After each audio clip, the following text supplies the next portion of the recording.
Olá, sejam bem-vindos. O Por Dentro da Estação completa 3 anos no ar e agora temos uma novidade. Além das principais plataformas de áudio, também estamos em vídeo. Somos agora um videocast. Então, se você está nos ouvindo na sua plataforma de áudio preferida, corre lá no YouTube, nos assista, compartilhe, comente, espalhe a boa nova no ar. E hoje nós vamos falar sobre o início do inverno no dia 21 de junho, inverno de 2023. E para isso eu estou aqui com o professor do Instituto de Astronomia, Geofísica e Ciências Atmosféricas da Universidade de São Paulo, Ricardo de Camargo. Ele é físico, mestre em Oceanografia Física, doutor em Meteorologia e presidente da Comissão de Graduação do IAG-USP. Obrigada pela presença. Queria aproveitar a presença de um professor aqui para nos explicar como é que é a formação de um meteorologista, quais são os campos de atuação.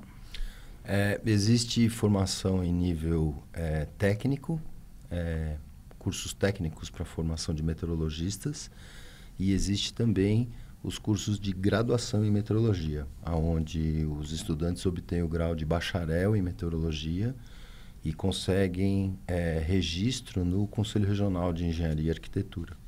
Essa profissão é regulamentada, tem as atribuições da lei federal e é uma carreira muito desafiadora, tanto no sentido da dificuldade de recursos para fazer os estudos e monitoramento da atmosfera, quanto pela complexidade dos fenômenos que têm que ser estudados em si. Mas é uma profissão cada vez mais aliás, é um assunto de cada vez de maior interesse, né, da população. Sempre faz parte das conversas, e essa questão da preocupação tanto com as estações do ano, como com a disponibilidade de água, e agora as tão faladas mudanças climáticas, né? O assunto está sempre aí na boca das pessoas. E como atuação na pesquisa, na carreira acadêmica, também agricultura, por exemplo? Isso, e uma vez formados, né? Os técnicos em meteorologia normalmente trabalham nos serviços operacionais, nos aeroportos, onde as observações meteorológicas são obrigatórias. E os graduandos, eles podem optar para ir pelo caminho do mercado de trabalho ou pela academia, pelo lado da pesquisa científica, onde existem também os cursos de pós-graduação em diversas instituições no país, nas áreas todas que são desmembradas a partir do tronco raiz da meteorologia, né? Acho que é importante colocar que eu apresento a previsão do tempo no Jornal da Gazeta diariamente, mas eu não sou meteorologista, né? Então a culpa não é minha, da chuva, a culpa é sua, né? Normalmente existe essa confusão, né, da moça do tempo ser a meteorologista. Em alguns países é uma tradição que seja. Aqui a gente já teve algumas participações de meteorologistas, né, na apresentação, mas de qualquer maneira a informação técnica vem do profissional de base, obviamente. A previsibilidade é um outro aspecto, porque imagine você que o comportamento de um fluido completamente livre está sendo previsto com antecipação de horas ou dezenas de horas, e a gente exige que seja uma coisa perfeita e absoluta, né, precisamente. Então, olha, quando a gente chega um pouco mais perto das dificuldades da meteorologia, a gente entende um pouco melhor por que se erra tanto? Ou até porque existem previsões diferentes do mesmo final de semana. Com certeza, existem até algumas épocas do ano em que eu falo, é muito difícil, né?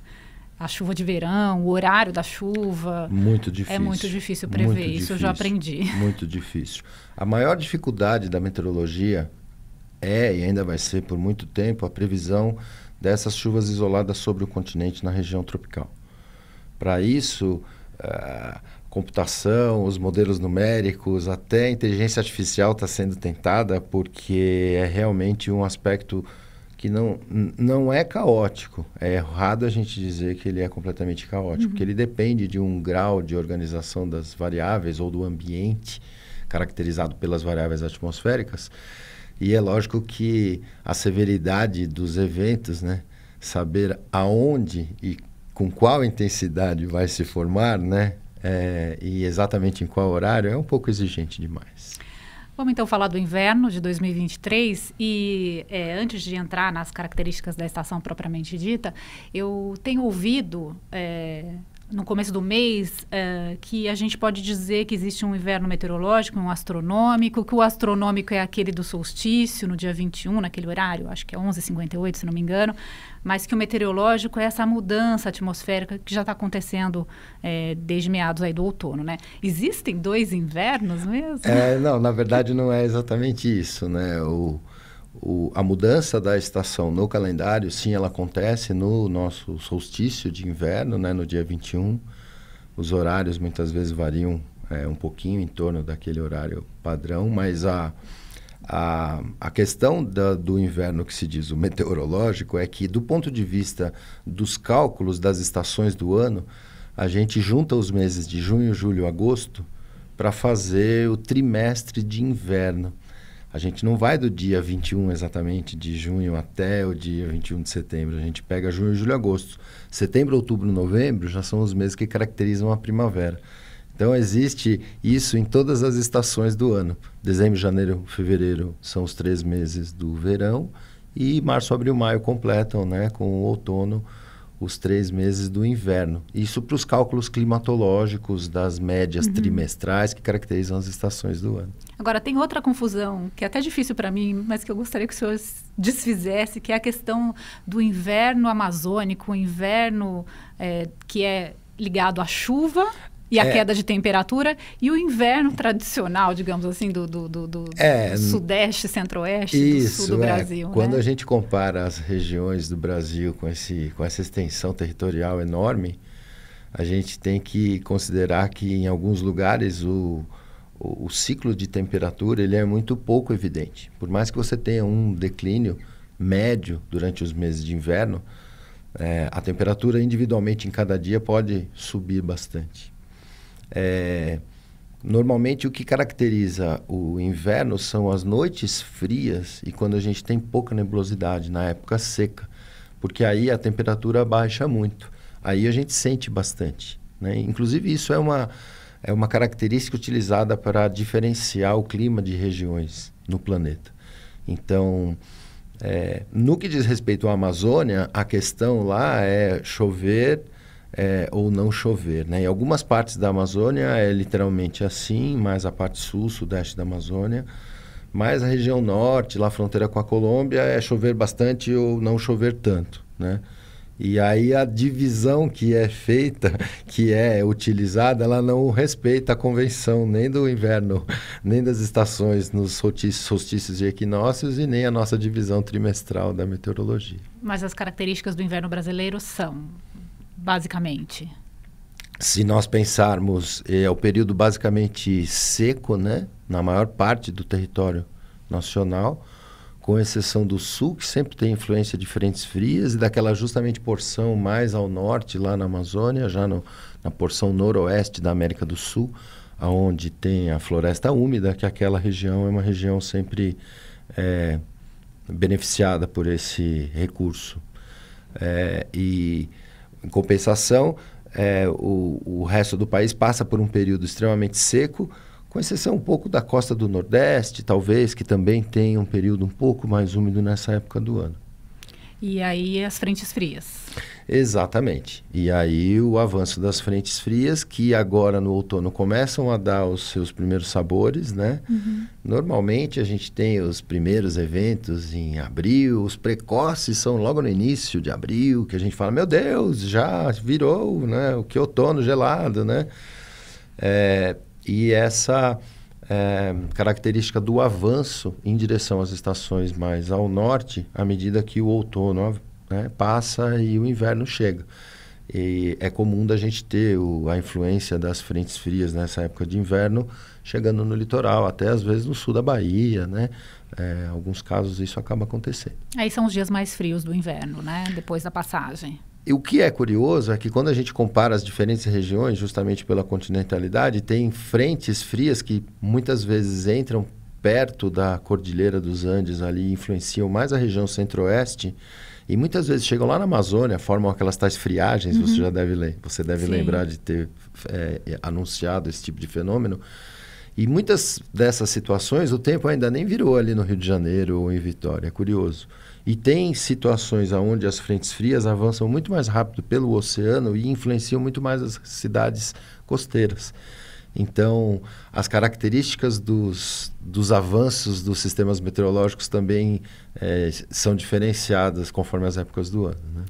Agora, tem uma característica desse inverno agora de 2023 que a gente também está começando a ouvir falar sobre o fenômeno El Niño, que a NOAA, né, que é o órgão dos Estados Unidos de administração oceânica e atmosférica, né, é uma agência meteorológica federal, é isso? É uma agência federal que congrega especialistas de diversas áreas nessa questão de oceanografia e meteorologia. A NOAA anunciou, então, que o início do El Niño já começou. O início começou, né? O El Niño já está ativo, digamos assim. As temperaturas já alcançaram um nível... Primeiro, o que é El Niño e Laninha? Então, é importante deixar isso bem claro, porque muitas vezes o fenômeno não fica muito bem esclarecido e existe uma série de confusões.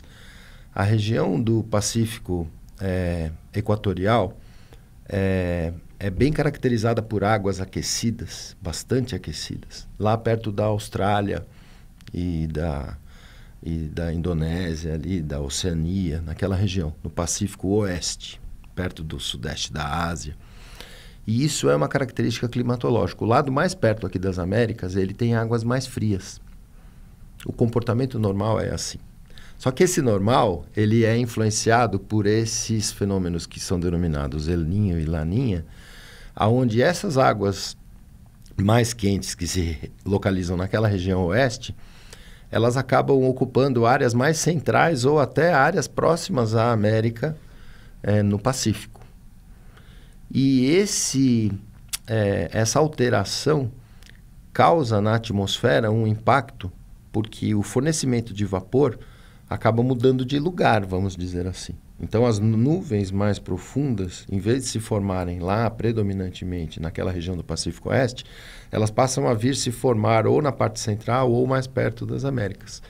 E o efeito não é apenas local. Então, ou é Ásia ou é América, é isso?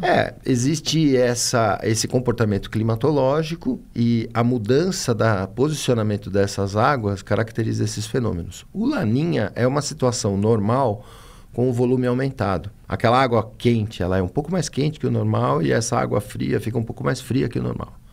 É como se fosse uma situação normal, só que amplificada.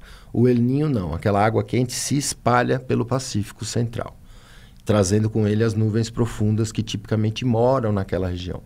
Isso impacta a atmosfera, tanto na região do Pacífico, mas a bacia do Pacífico é gigante, né?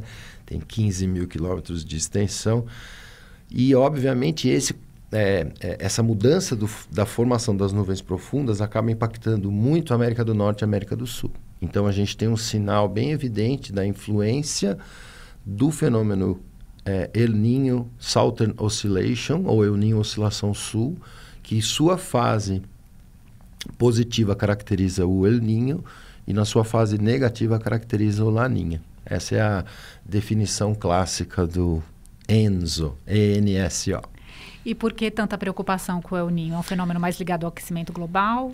Ele tem um impacto bastante evidente aqui na América do Sul, do ponto de vista da alteração da precipitação. Normalmente, situações de El Niño são associadas a muita chuva na região sul e escassez de chuva na região nordeste, de uma maneira bem geral.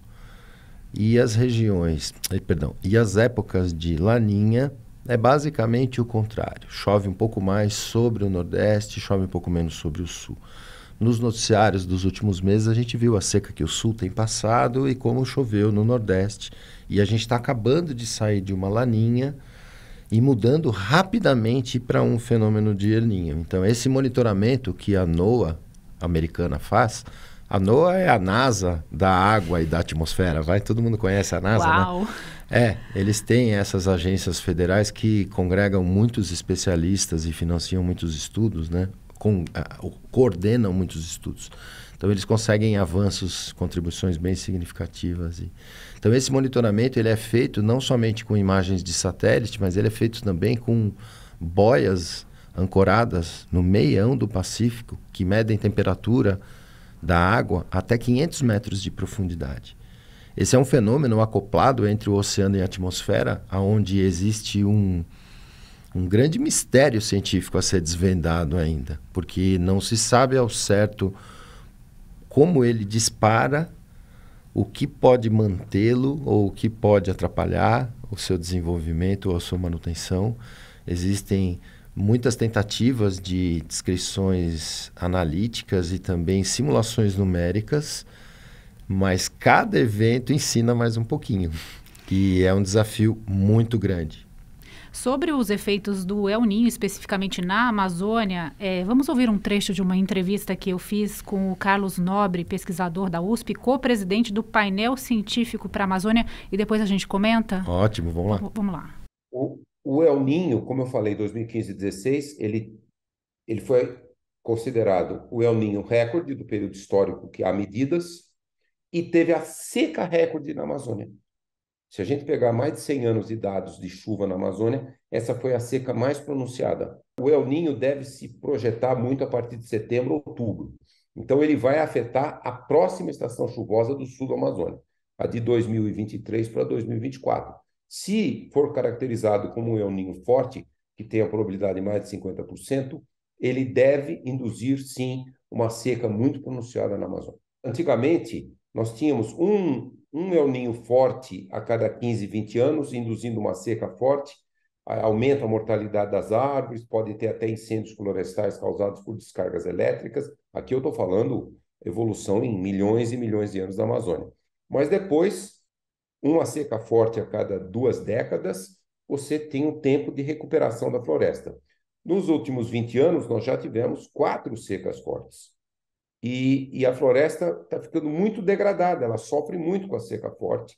E, lógico, hoje, 95% dos incêndios na Amazônia são incêndios humanos. Tá, então ouvimos um trecho dessa entrevista com o professor Carlos Nobre.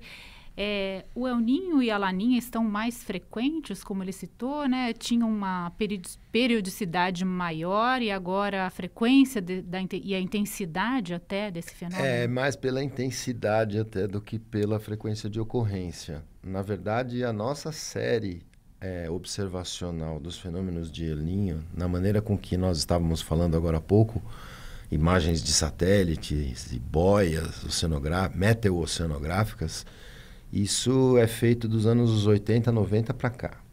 Então, a gente ainda não colecionou um número tão grande de eventos para a gente dar uma de tão sabido assim. A importância desse fenômeno é tão grande que existe uma série de esforços que tentam, através de simulações numéricas, basicamente, reproduzir situações que tenham ocorrido ao longo do século inteiro.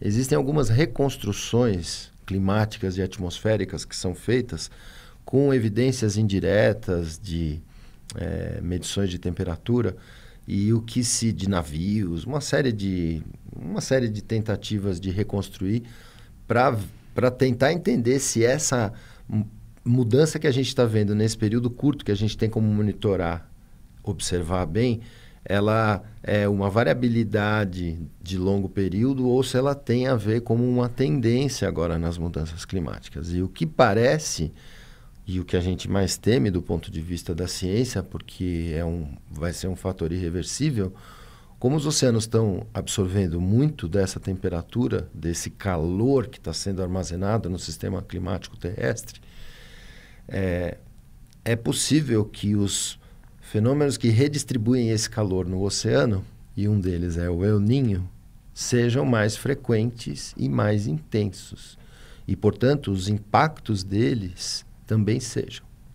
Agora, quando a ciência nos diz, vamos passar por um período seco, onde chovia, né, em um período muito mais chuvoso, onde as chuvas são mais equilibradas, cabe à população, à comunidade, aos políticos, as políticas públicas serem criadas nesse esteio. Acho que um pouco é essa questão do fogo na Amazônia, né? Exatamente. Não tem autocombustão, quer dizer, existem alguns fenômenos de fogo natural, mas A esmagadora maioria a gente sabe que tem um disparo causal, né? Ele foi...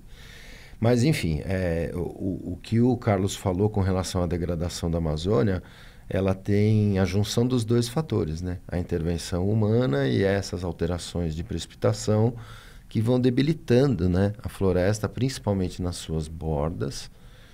E a gente imagina que a recuperação disso seja só largar lá que vai crescer, que nem mato, né? Mas não é bem assim. Savanização? A recuperação da floresta é uma coisa muito complicada, o solo é muito pobre, existe um complexo sistema de nutrientes que atingem essa região até pela atmosfera, e a gente sabe que ela não se recupera, o mato não vai crescer como ele era antes. Vou trazer nosso papo de volta para o nosso inverno e aqui mais próximo, assim, do nosso cenário mais local, aqui de São Paulo, dentro desse contexto que a gente já está conversando de El Niño, nas mudanças climáticas, a gente pode esperar aqui no Sudeste, né, São Paulo, uma estação mais seca e mais quente? Olha, essa resposta eu sempre queria tê-la na ponta da língua em todas as vezes, né? A gente tem o inverno como caracteristicamente seco. E, por outro lado, as temperaturas acabam subindo bastante durante o dia. Justamente porque o ar está muito seco, o chão está muito seco, né? O solo está muito seco. E isso faz com que o ciclo de temperatura fique muito marcado. Então, a gente é um pouco mal acostumado, porque durante o dia, no verão aqui, esquenta, o sol esquenta. A altura do sol, a incidência de radiação ainda é suficiente para esquentar. Por sua vez, o período onde a precipitação praticamente escassa, né? Em algumas estações, se você for ver a climatologia de Brasília, por exemplo, ou de algumas estações mesmo da região sudeste, o total de chuva muitas vezes é muito próximo a poucos milímetros, né? Poucos litros por metro quadrado de chuva acumulados num mês, né? O que então representa o marco da climatologia dessa região. Durante os eventos de El Niño, a gente ainda não vai ter uma assinatura do El Niño, como o Carlos falou, agora para esse inverno, porque ele, mesmo que esteja mudando o sinal agora rapidamente, esses sistemas de monitoramento ainda não classificam o evento como um El Niño desde já, mas o alerta já está dado, porque está evidente na mudança do comportamento que isso vai acontecer novamente, porque você pega os dados anteriores e você sabe que isso vai acontecer, né? Mas o evento está se estabelecendo a partir de agora e ele atinge um pico normalmente mais na época do verão, do hemisfério sul, lá por dezembro, janeiro, fevereiro. Daí, inclusive, o nome, né, do El Niño dado, né, em função da proximidade com o Natal, né? E o que a gente espera, então, é que o sinal, a influência dele aqui no inverno não seja evidente. Da primavera em diante, a gente já deve sentir um pouco mais com auge no verão. Mas como eu falei, né, se existe uma região ao sul de nós que tem chuva acima do normal e uma região ao norte de nós que tem chuva abaixo do normal, o sudeste é danado para fazer previsão de impacto de El Niño, porque ele fica numa zona de transição de influências e muitas vezes você pode ter essa região mais úmida, um pouco mais estendida, e você pega um pouco o sul de São Paulo até, né? Em casos, nessa coleção de casos que a gente tem, a gente sabe que isso já aconteceu. Então, e aí você pensa assim, mas por que não é igual todas as vezes? Como a gente falou agora há pouco, aquelas águas quentes, elas podem vir ocupar a região central do Pacífico, e não se aproximar tanto da América, ou ela pode realmente ocupar toda a região central do Pacífico, inclusive se aproximar muito da América.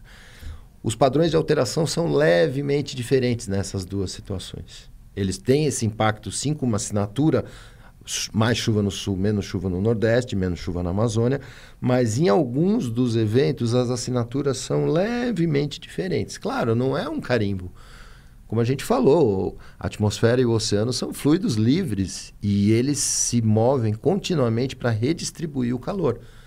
E num cenário de calor sendo acumulado no sistema climático terrestre, esse comportamento desses fluidos é que fica uma grande incógnita. Então, é sim uma preocupação, e ainda bem que a gente tem comunidades internacionais que estão atentas, né? A gente faz parte disso, não tão ativamente. Alguns projetos brasileiros fazem muito bonito em iniciativas internacionais, fomentados pelas fundações estaduais de apoio, muitas vezes pelo CNPq, mas a gente sabe que isso, né, não tem sido muito fortalecida nos últimos anos, mas de qualquer maneira existe uma expertise nacional, existe uma série de impactos que levam para a agricultura, para cidades, para a energia, e como o nosso papo começou agora há pouco, está na boca de todo mundo, né? Um assunto que interessa muito. Muito.